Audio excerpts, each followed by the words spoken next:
take this out. When you go live. Are you ready to go live?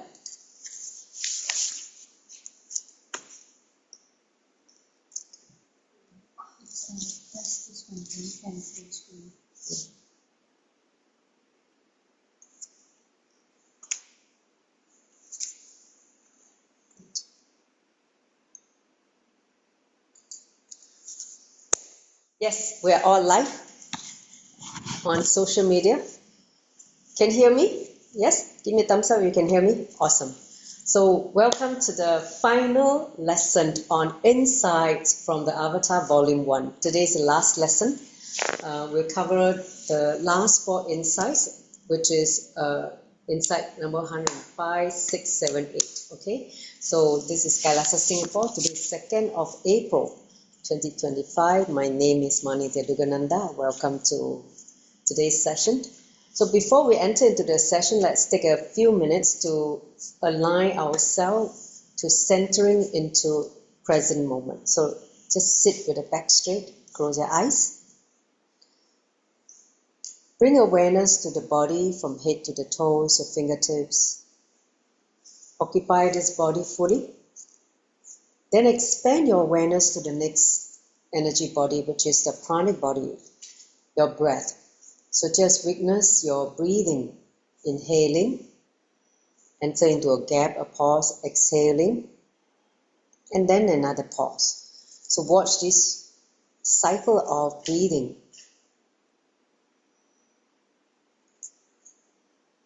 Slow down the breathing.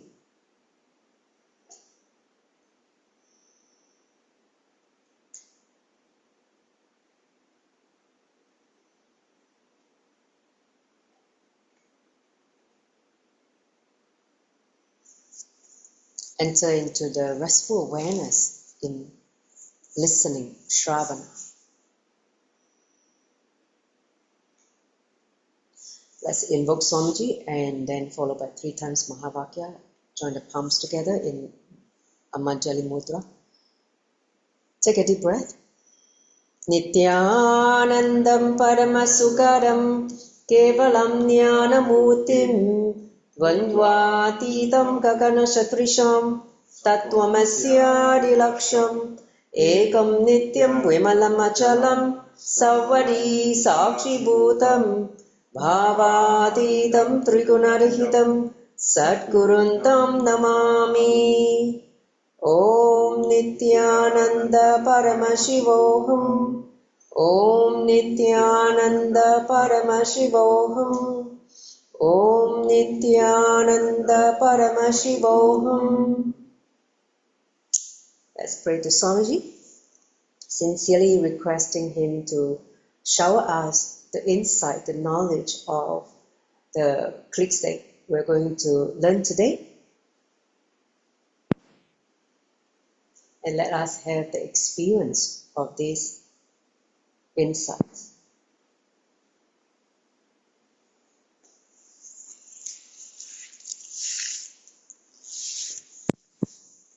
You can slowly, very slowly open your eyes. Let's go to the next slide. So let's repeat again the power of satsangs as what the Supreme Pontiff of Hinduism, Bhagavan Itherapanamashibam, has said. Whenever a sincere seeker melts down in the deep trust and relaxes, the transmission of the lamp happens automatically. So it doesn't matter if you are sitting with him or not physically. The main thing is feeling connection in deep trust and your ability to relax. That is the whole point, where he can just download the whole thing to you, the truth to you, and you will be able to receive it. So this is the power of satsang, which is beyond time and space. So the insight number 105, he says, choose the shortest path. And Swamiji always say the quickest path is a straight line. Don't go whining here and there. So here's the thing he said. Every day when you spend time with the master is a new life. Every day you spend time with him is a new life. Every response I teach you is a new way of living. Every Every day you're growing when you sit with the master, essentially. He said he was giving an example of one of his brahmacharis. That means those who had taken sannyas, one of brahmacharis, who went away for a few days ago. He ran away, okay? And this guy has been with Swamiji in his past life as well. Okay, he ran away, and he said he ran away because he wanted freedom. His idea about freedom, and he's a slave to the idea of freedom. This guy, okay.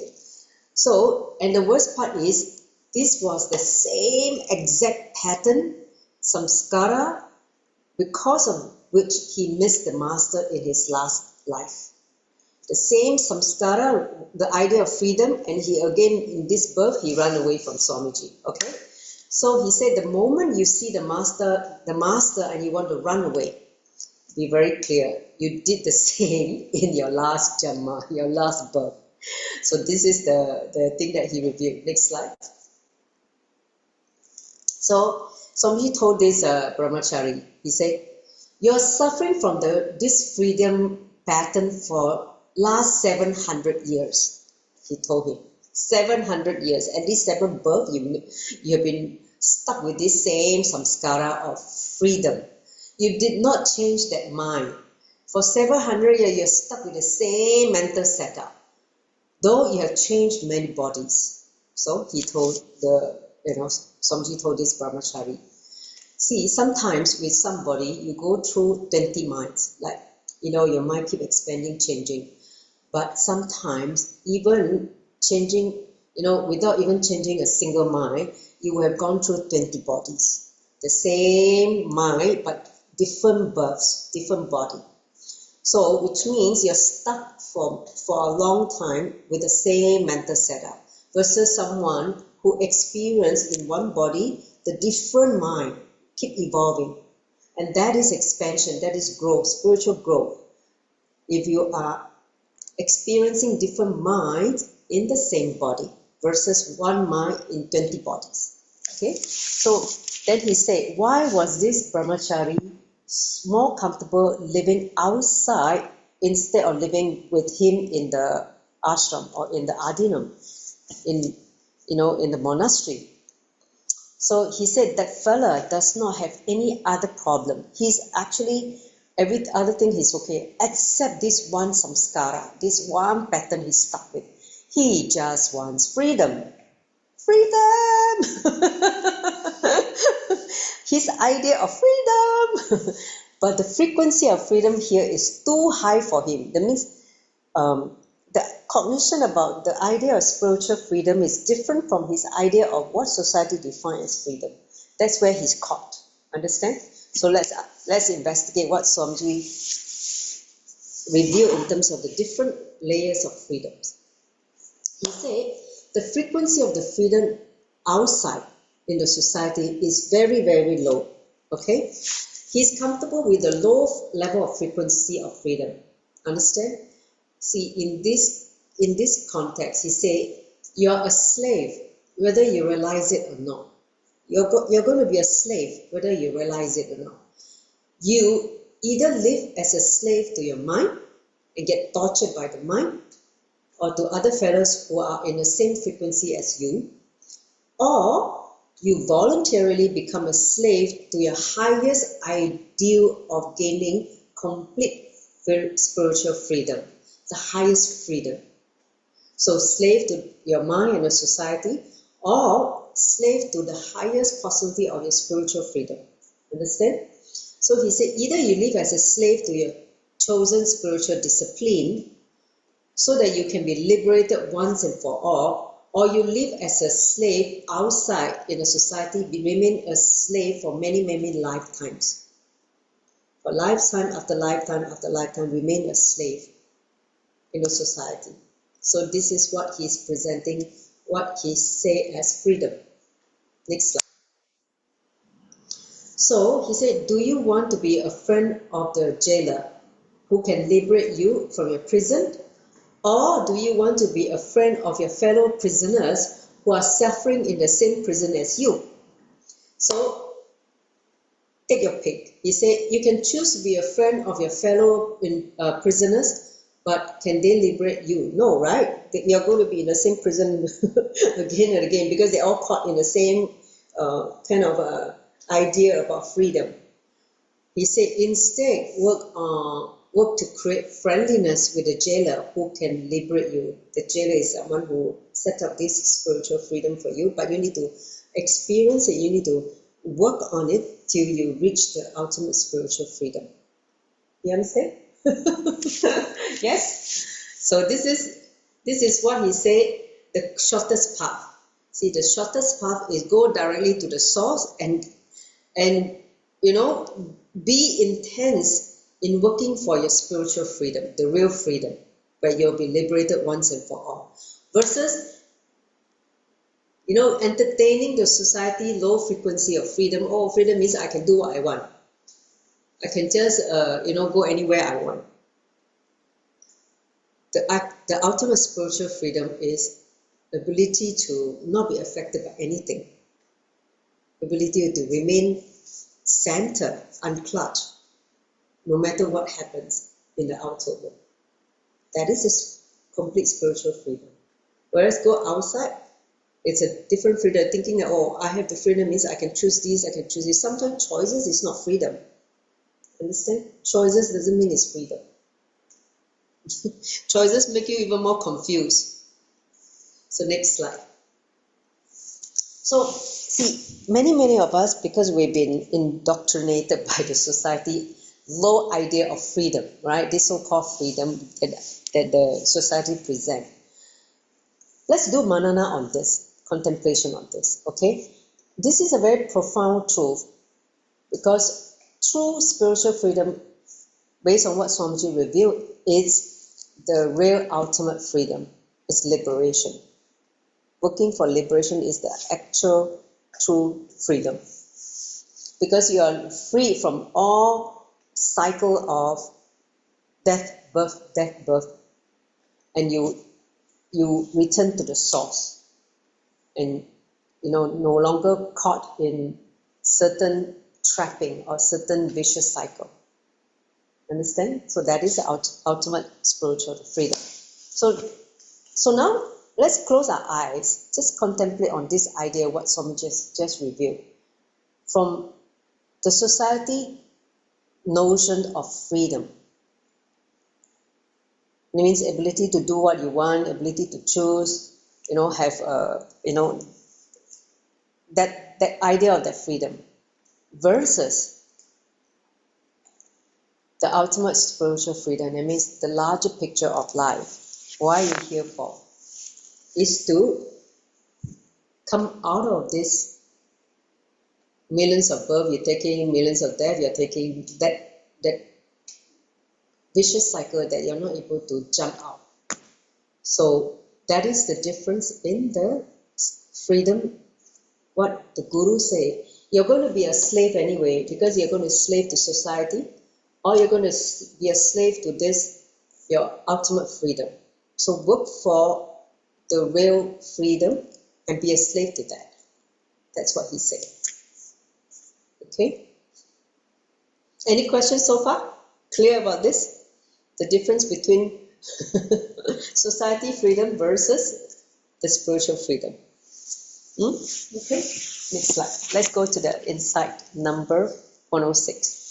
Okay, so the next insight is, he says, strengthen the right responses. Okay?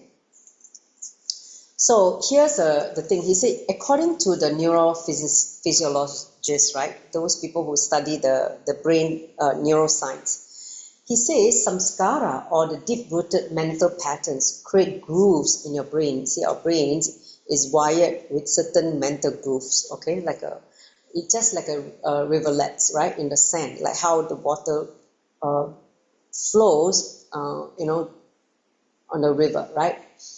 The branches, how all the different branches forms as the river flows on the land. He said, which makes the river run in certain patterns. So they say that each time you react in a certain way, or you respond in a certain way, you actually strengthen the power of that pathway. See, he said each time the water runs through the same path again, it just gets deeper and deeper, right? So the rivulet just get deeper and deeper, just form a deeper and deeper pathway. Same way, each time you react in a certain way to a certain situation, you strengthen that pattern. He gives an example. If you are accustomed to falling sick every time you have certain stress or fear, you're encouraging and strengthening that engram of falling sick due to stress or fear. So it's a very important truth. See, like for instance, some people also, let's say they are very hot tempered, they get angry every time someone press the button. They just blow up, without ability to control their anger. So over time, it becomes habituated to the response. Someone speaks something, boom, boom. So the same pattern keep happening. It become, a habit. It become a default reaction. When it becomes a default reaction, what happens is the mental groove is wired to think and process in that way permanently. Till you change it, till you take a conscious effort to change your response to the anger or to the stress or fear in this case. Next slide. So the river running in the same direction becomes stronger and deeper, more permanent. Likewise, in your brain, you have many rivers. We call basically is the grooves. He was using different rivers: Ganga, Kavari, Yamuna, Saraswati, Godavari, Namada, Sindhu. So all these are famous rivers in India. So he's giving example that all these different rivers running through your brain. And he said some of the rivers in your brain are wild rivers, forest rivers. What does it mean? They have the power to suddenly flood and cause calamities in your life. Okay, because this river, you make it react in certain way. So you need to make a dam to divert such rivers, to make them flow in a different direction so that you can channel the water in a different flow.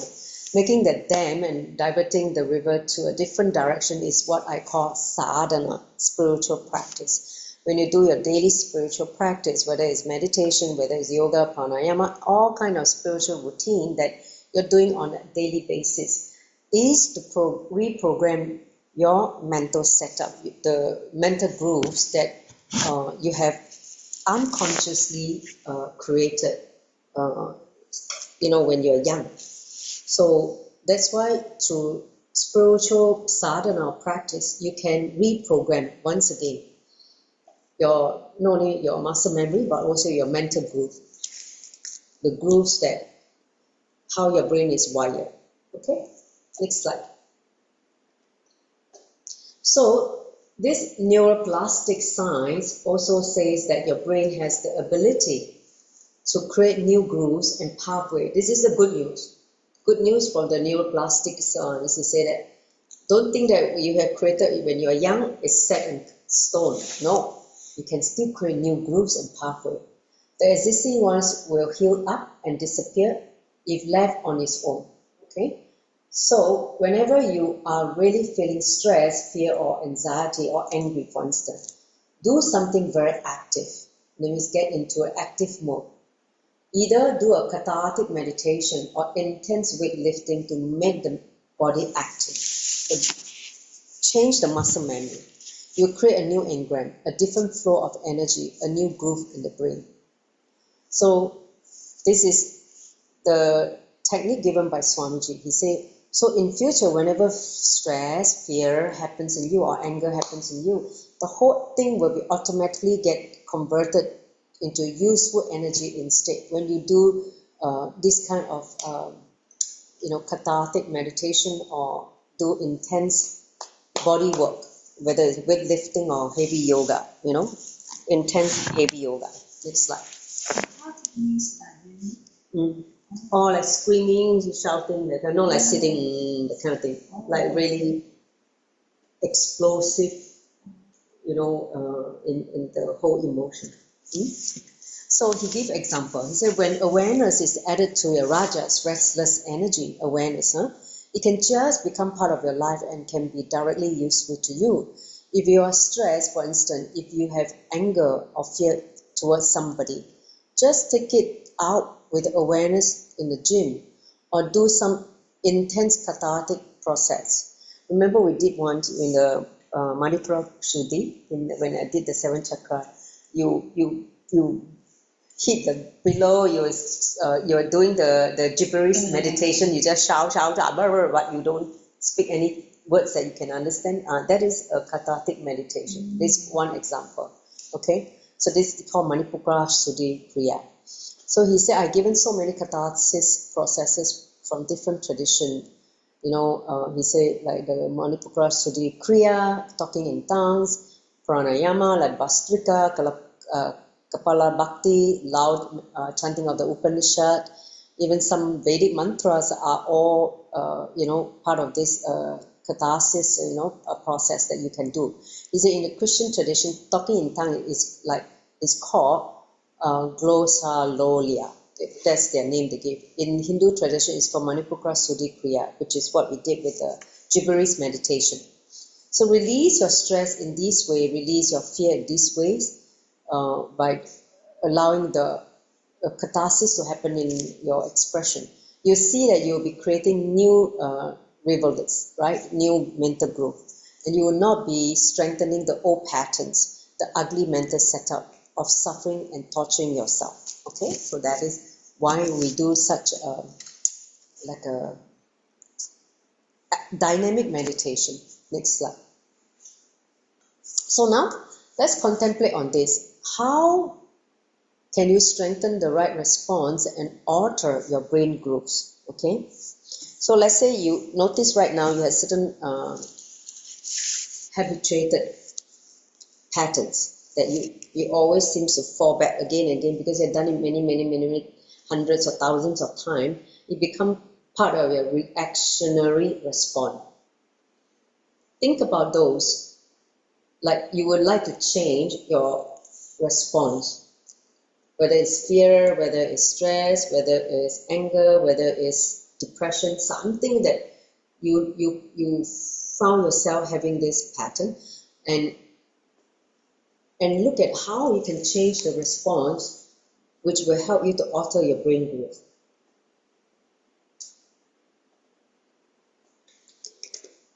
When I found out that I had this anger issue when dealing with my son Kai, there was a period he always made me angry, and I'll be boom, blah. I'll become angry, and then I'll start chasing him with my ladle and try to beat him up, and he'll be running around like Tom and Jerry. Okay, those were the days. And when he hit that anger spot, I'm not able to control. I'm just like a wild like a wild animal creature like that. It's like totally out of control until I get him. So it's been like this for a while until one day in the chasing he fell and knocked his head, and that moment I frozen. I was like shocked. I thought he's going to die. I thought he cracked his head and he's going to die. The moment I was totally terrified that something bad is going to happen to him. Luckily, it was just a minor knock. Nothing happened to him. But that incident made me realize I cannot have this anger pattern anymore. I have to do something about it. I have to get rid of this anger pattern, okay? So I went to Swamiji and prayed to him. In fact, in the program, I was there physically. I offered Pada Puja to him. I told Swamiji, please get rid of this anger pattern. I don't want this anger pattern anymore. You will destroy me and destroy my, my son's life, because I'm not able to control out of my anger. So, and of course, then he gave the signs of completion, and then make me go through this, and finally I was out of this. So the same way for all of you, when you notice you have certain patterns that you have been reinforcing it for many years, and you seem to suffer from that outburst. After that, you feel guilty, you feel terrible, but you're not able to stop it. It becomes a reactionary response, which you don't want anymore. So you want the right response. That means ability to have the freedom to choose the right response. So one of the things that Swamiji said, when you do, like beside he's talk about the catharsis meditation that he talked about, another way is to bring more and more awareness, means through unclutching, creating the gap between the response that you always choose, the default response, and awareness to decide that you don't need to choose that default response, you can choose some other response. But to have that awareness, you need to create a gap. It means a gap of awareness or silence to watch what is available, what is your freedom to choose what response. When you don't have the gap, when everything becomes too quick without awareness, you will just jump to the same default response. That's why in meditation, it helps to create that gap, the awareness. In the book, I remember Swamiji said meditation is for you, where he gave many different techniques of meditation. He talked about one of the benefits of meditation is to create this right response instead of the default response. Then when you start changing your response, your whole mental groove, brain groove will start changing, because you're not reinforcing the same pattern again and again and again. So it starts to move. Okay, next slide. Let's go to insight number 107. This is a very useful one to me. Very powerful click. He said, intensity is a war with yourself. I was like, oh wow, I didn't even have that ability to see from that angle. See, people say, oh, everything's so intense. But actually, intensity is war with yourself. What do you mean? He said, intensity means fighting with your own patterns. Whatever your patterns want you to do and don't want you to do, you're fighting with that. If you are fighting with your own patterns, you are being intense, right? Fighting your laziness, procrastination, fighting with your food habit, whatever it may be. You see, if you're fighting with others' pattern, someone's pattern, it means you're in tension. you are having tension inside, not being intense. Intense to burn your pattern, but you're in tension, not intense. Fighting with your pattern is intensity. Fighting with others' pattern is tension. So come on, it is time we fight with our own patterns, our own inner enemies, the true enemies which living inside you and destroying your life, which is your patterns, right? So everyone comes and tells Swamiji, I have transformed so much. Why don't you tell other people also transform, to transform? You see, everybody knows what their own patterns are, but nobody wants to fight with their own patterns, okay? Everybody wants to fight with others' pattern. Oh, see, the fella, always like this, don't even want to, complete and drop the pattern. We keep referring to them, but you never look at your own patterns. Next slide. So, you have enough enemies inside you already. So why don't you fight with your own patterns? He said, look at your own patterns instead of others' patterns. So start with yourself. Identify and break your own patterns. But you say, no, he's not fighting with his patterns, so I have to fight with his patterns. Like I'm going to help him, I'm going to enrich him by fighting his pattern. That's what you think. He said, so you fight with his patterns and he fight with your patterns. So that creates more and more incompletion and never ending. This is what happened in a lot of relationships. I tell you honestly, even especially between spouse. You think that you're complaining about your spouse with certain patterns, and then you try to fight with him or her, with their patterns, instead of evolving yourself, instead of working on your on your own patterns with authenticity and in intensity. So war means you fighting with others' pattern. Peace means you fighting with your own patterns. That is the main thing.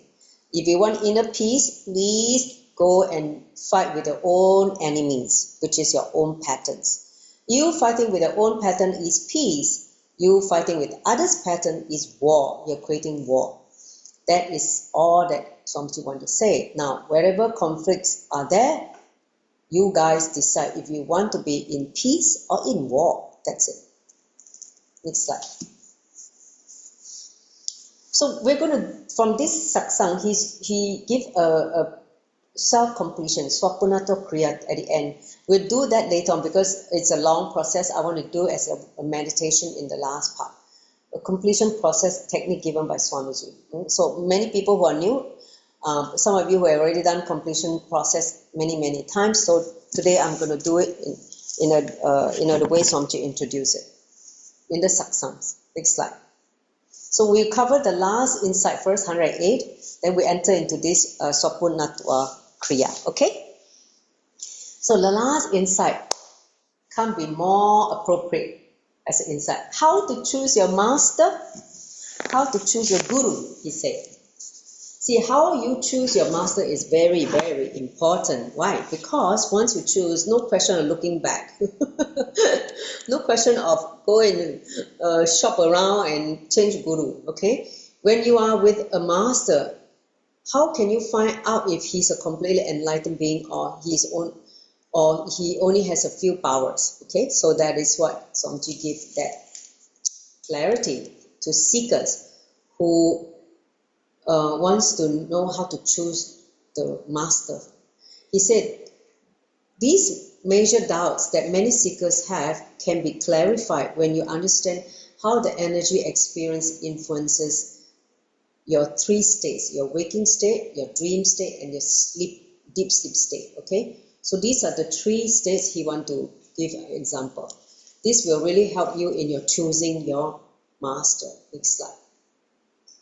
So he said, when you have any energy experience from a master, when you have a spiritual energy experience, if you have a complete conscious sleep that night you just fall into the very deep sleep, you can be sure you had energy darshan, diksha. It means initiation from a person who is sleeping consciously. Understand? That is one scale. Let's say you have an energy experience. Let's say Swamiji give a Kundalini awakening or some initiation, for instance. And that night you fall into very complete conscious sleep that night after the initiation for the spiritual experience. Then he said, be very sure you had energy darshan. Okay, for the person who is sleeping consciously. It means your master is the right person and you are having the right experience. Okay, so that is one gauge. So conscious sleep means you wouldn't have dreamed, you wouldn't have slept, but the next morning you will not feel tired. That is his definition of conscious sleep. You were completely aware the whole night. That means you feel that the consciousness is there, but there will be no thought, no dream, no tiredness. The next morning, you feel fresh and alive and kicking. If you had this kind of experience of conscious sleeping, you can be sure that you had darshan energy from a person who is sleeping consciously, which is the enlightened master. Next slide. So on the other hand, if you had received the energy only from a psychic person or black magician, that night your sleep will be very tense, loaded and heavy, stress, a lot of dreams or bad dreams, nightmare. So the next morning, you will feel as if your whole body has been beaten up. You feel tired. You feel like exhausted. Okay? So please understand, I'm not saying a normal body pain. When you work out too much, you will have body pain because it's like a sweet pain, right? When you do too much yoga, for instance, also you will have some body pain because you're stretching certain parts of muscle that you have never worked on. So there will be some kind of body pain. And that is different. He's not talking about that kind of body pain from workout. He said this pain will be completely different as if you have never slept, you will feel a deep dissatisfaction that you never slept. Something is going on. You are not comfortable, not settled. You feel a bit agitated or restless.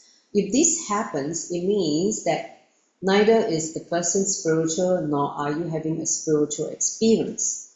So these are some of the clear scales to measure the person you are going to choose as your master. Okay, so that is, he gives a little bit more clarity of how through the sleep quality you can tell whether the person is the right master or enlightened being. Okay, next slide. So, and the next is conscious dreaming or dreaming consciousness. See, after energy darshan, for instance, at night, even if you have one or two dreams, you will just be aware that dreams are moving, just like a clean, conscious light. The dreams are moving like a line, like a picture, like scenes on the screen in front of a projector.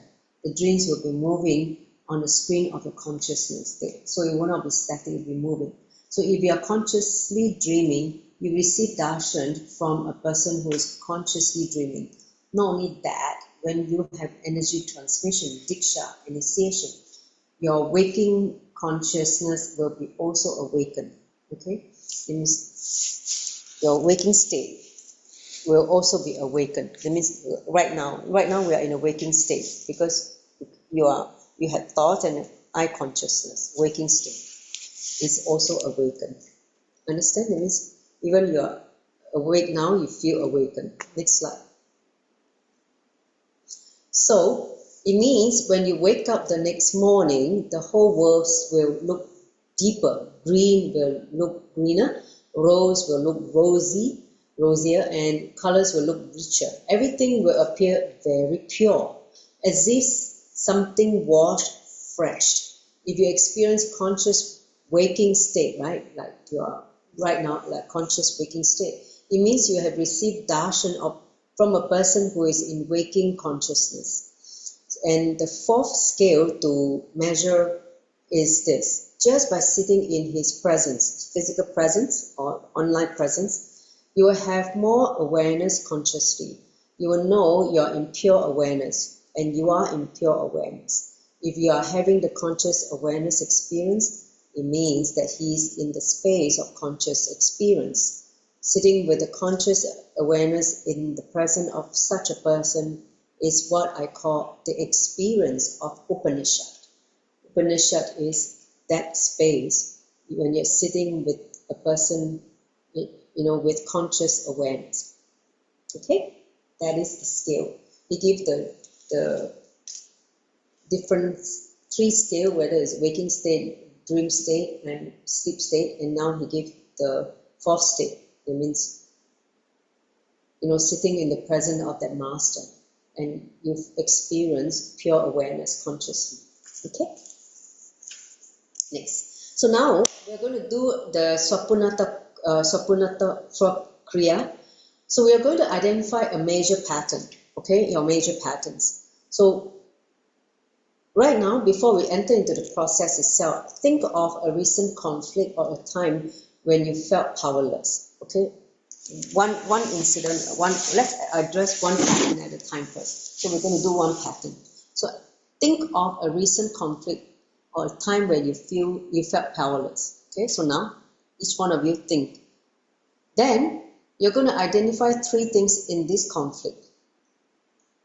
Understand? So I'm going to go through that one by one. One is mamakara, your inner image. Okay, your inner image.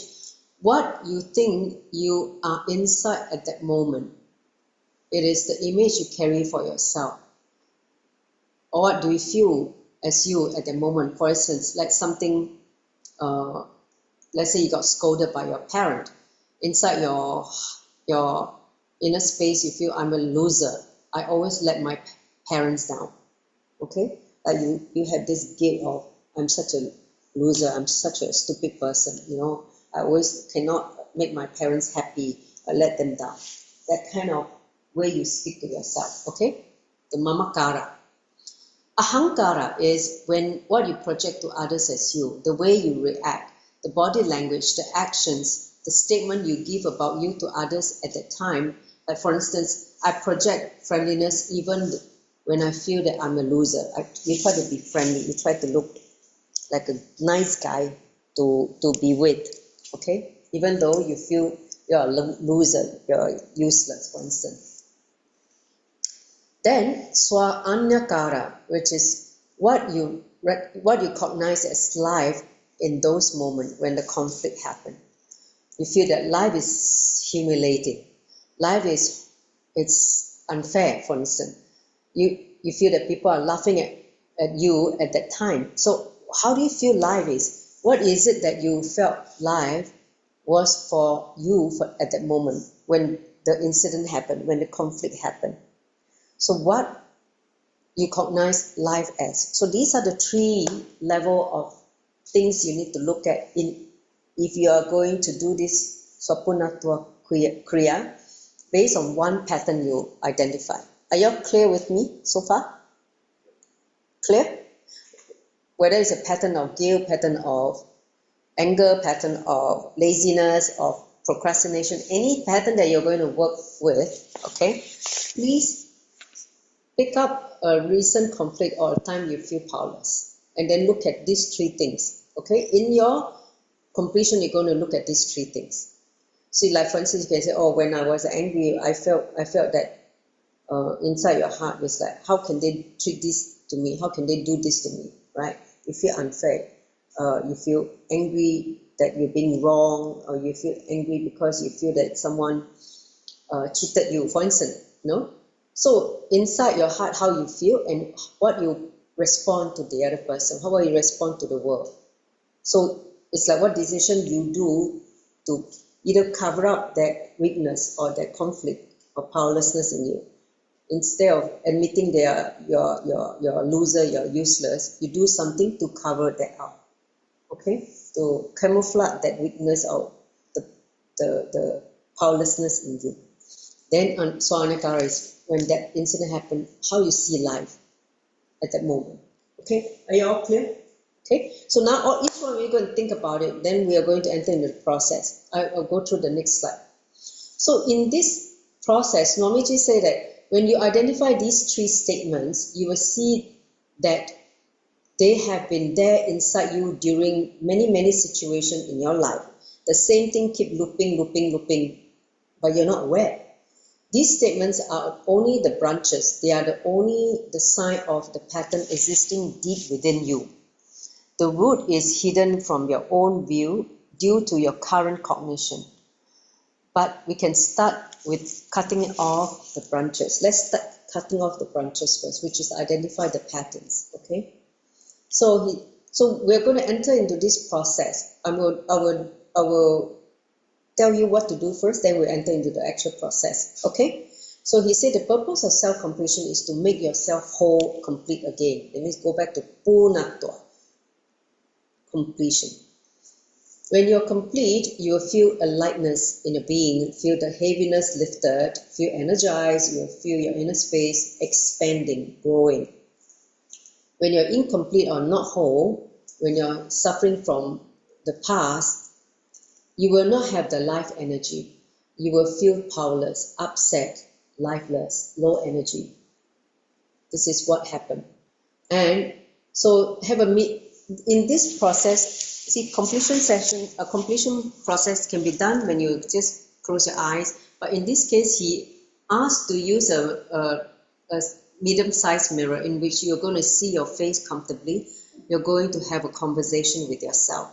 I only have one mirror because I was looking, in the past we used to have a mirror, but right now I was not able to find. So one of you will use a mirror and then maybe the rest you can use an iPad. Do you want to use a mirror? So next slide, I'm going to tell you what to do. So with the mirror in front of you, for instance, you want to work on your anger pattern. So that with the mirror in front of you, sit in a relaxed way. Then you're going to cognize that you committed for a completion to happen inside your heart. Say, yeah, I want to complete with this pattern, this anger pattern, for instance. The complete part of it is holding mirror, right? You are the completion part of you is holding the mirror, and the incomplete person is the image in the mirror. Understand? The person outside is the complete being. The person in the mirror is the person who is still feeling incomplete. Okay, now look at the image in the mirror, bringing up the situation again. When you started that anger pattern, that incident that triggered that whole anger. Listen intently to what the incomplete person in the mirror has to say to you about the conflict. Just when you look at it, the person inside will start showing you the incompletion. Keep listening till there is nothing else the incomplete person has to say. Like for instance, you say, why must this thing happen to me? Why, all this that you let the person inside the mirror, the incomplete part of you, to exhaust, to basically vent out whatever that has been suppressed. Understand? Then you as the complete person just provide listening to the inner child that has been wounded, the incomplete part of you that has been wounded, suppressed. Now, as the complete person, say to the incomplete person in the mirror that you heard what has been spoken, and the incomplete person was functioning from a cognition that was created in the past. And that is not the cognition you now have as a complete person. Understand? When that process is happening, the conversation between the complete you and incomplete you is having that conversation.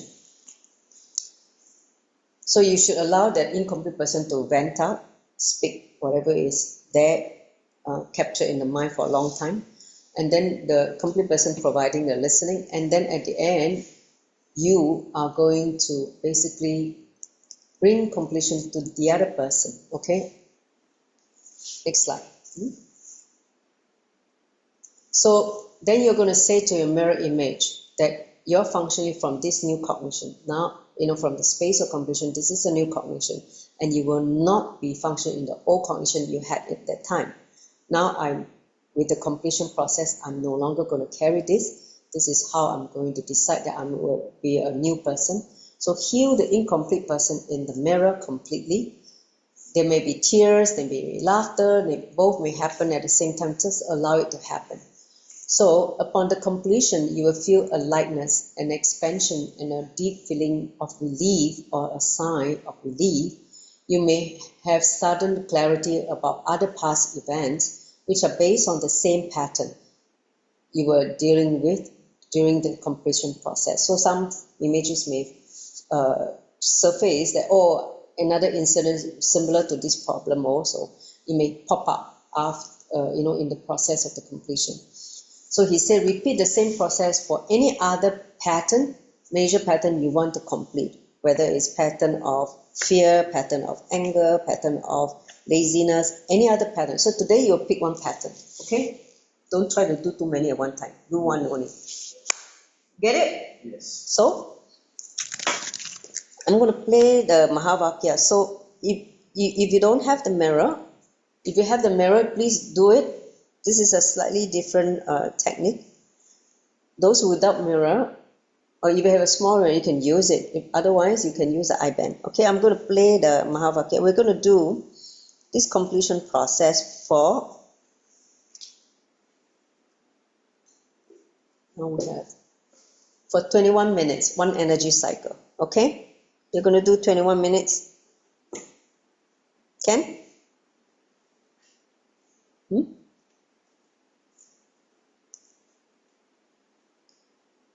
Can I go back to the slide to think about The pattern you want? Yeah, you can go back. So those of you, if you have identified your pattern, raise your hand. Only when you have identified, then I will start. Otherwise, you'll be sitting there, haven't started yet. Yes? Write down your pattern or the time where you felt powerless. You can take maybe 5 minutes to write, then we'll go into the process. Okay, since we still have time.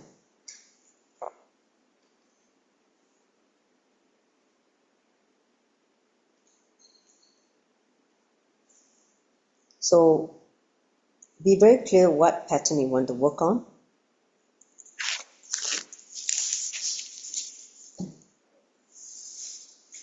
Whether it's pattern of fear, whether it's pattern of laziness, pattern of anger, pattern of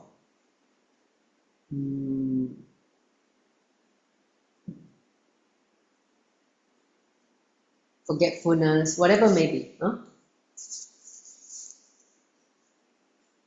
So once you have identified, you can also identify these three things. The incident that may trigger that pattern. What were you thinking inside of you? What you project to others and what you recognize life as when that incident happened. Okay?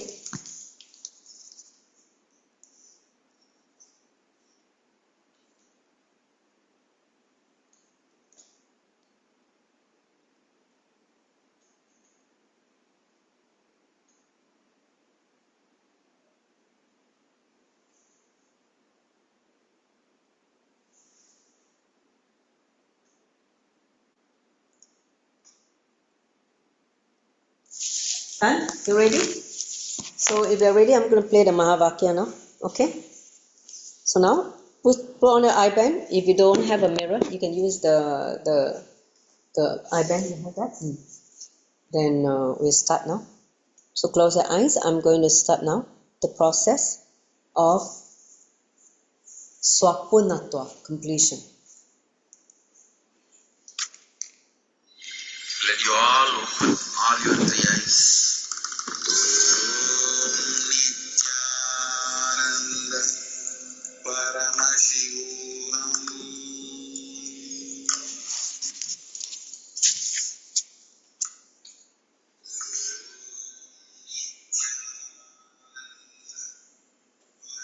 Paramashivam.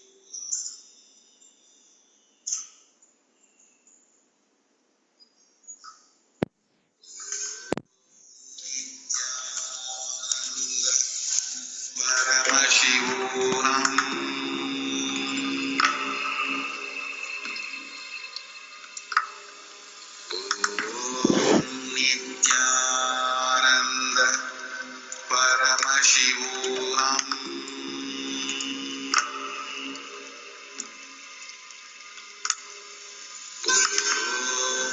Nityananda Paramashivam. Nityananda Paramashivam.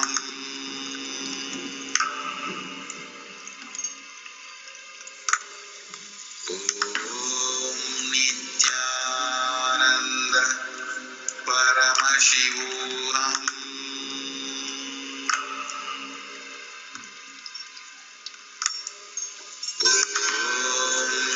Nityananda Paramashivam.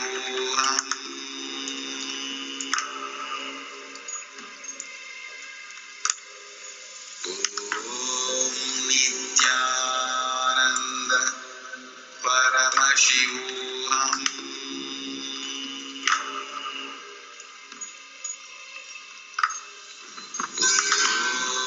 Nityananda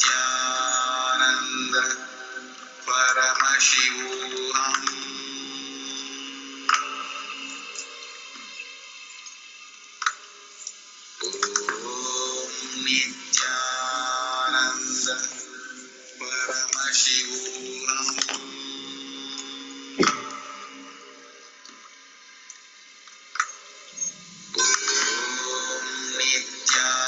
Nityananda Paramashivam.